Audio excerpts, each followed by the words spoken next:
Bro, that Invincible episode was fuck crazy. Like, listen, I don't even curse that much in my videos, but holy shit, that shit was insane. What's going on, ladies and gentlemen? My name is Tyler, and today we're going to be talking about episode 7 of Invincible, because that episode, or this episode, is honestly the best episode in the series, and it was just crazy all around. Now, obviously, there are going to be spoilers for Invincible leading up to episode 7, and then episode 7 itself. And Invincible is a show where you have to watch it from start to finish. You have to. Like, just watch episode 1 whenever you can. I know you have some illegal site, you have soaptoday.com, 123 movies. Just watch it already, okay? Just go watch it and then come back and watch this video. Now, with that being said, ladies and gentlemen, let's just dive into me discussing about this episode and me just talking about it. Because, oh my god, this episode was crazy! Hey, collecting rings like I'm Sonic. Bitches wanna party. My wrist getting heavy, so I got 'em on a diet. Yeah, flex like I'm Hogan. Hey, yo, bitch coming over. Yeah, we respect. I honestly want to mainly get into the second half of episode 7. Not to say that episode 7's first half is bad, but the second half is definitely the more eventful half, as the first half is just kind of set up for the second half.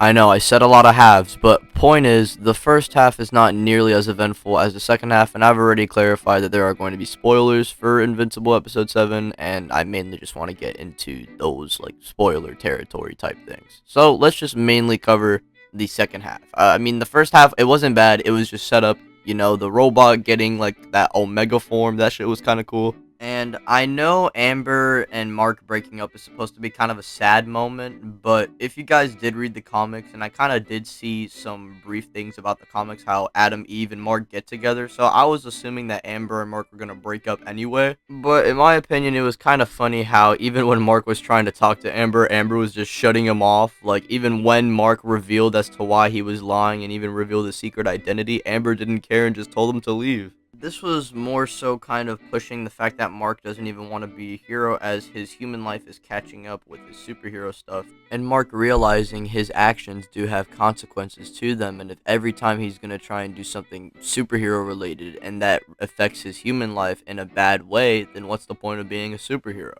That was kind of cool. However, William is kind of an asshole for what he did to Mark. I mean, even when Mark was feeling all the way down and William is his best friend who's supposed to comfort him because he's his best friend, William just shits on Mark, and this leads into Mark just leaving William. And also, William is hella dirty for eating just a burger bun with cheese and just ketchup. Like, you're nasty.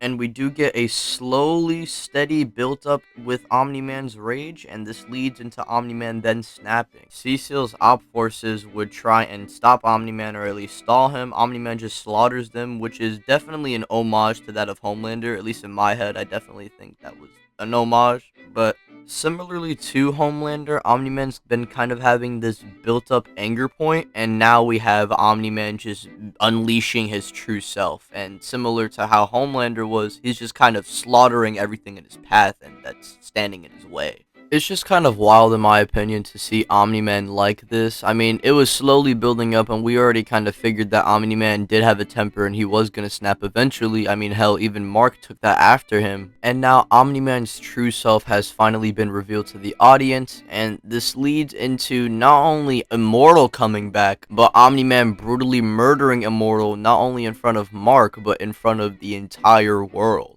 Oh yeah, Immortal is actually immortal, and he comes back thanks to those two fucking blue poop heads that we see at the beginning of the show.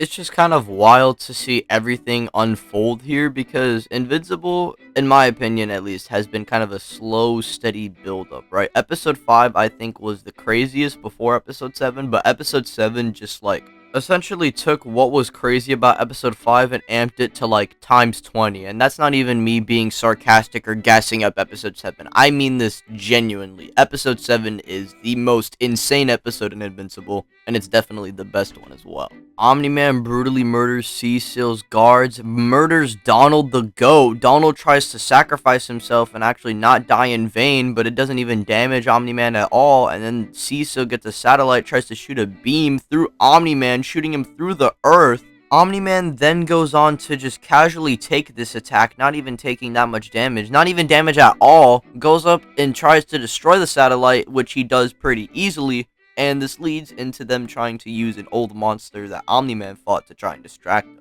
Oh yeah, I forgot to mention, you remember in the previous episode where Mark was getting jumped by those robot weirdos? Yeah, Cecil actually got him to use those guys to try and jump Omni-Man, and that didn't even work whatsoever. However, the monster that got basically drugged up by Cecil that previously fought Omni-Man did kind of body him just for a little bit, and then Mark even had to try and team up and try and face off Omni-Man, and then Immortal comes in, tries to fight Omni-Man, and Omni-Man kills him in front of everybody. And this is where we basically get that comic panel where he's like, Mark, we need to talk in the show. And it was crazy, well executed, and oh my god, what a cliffhanger.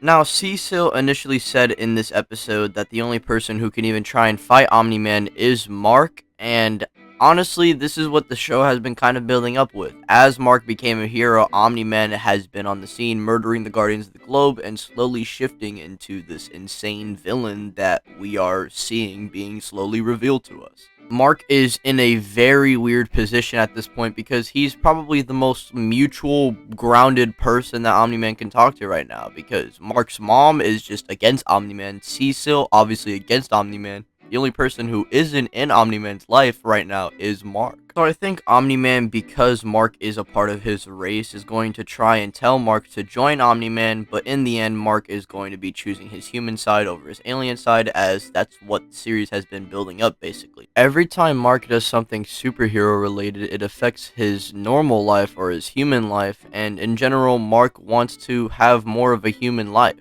because he doesn't even want to be a superhero anymore because of the consequences that he's facing for his actions, even though these actions are good. However, that is going to be the appeal of Mark in the end. That is going to conclude his arc of becoming a hero. Even if his life sucks, Omni-Man isn't going to be the next Omni-Man, and someone needs to step up.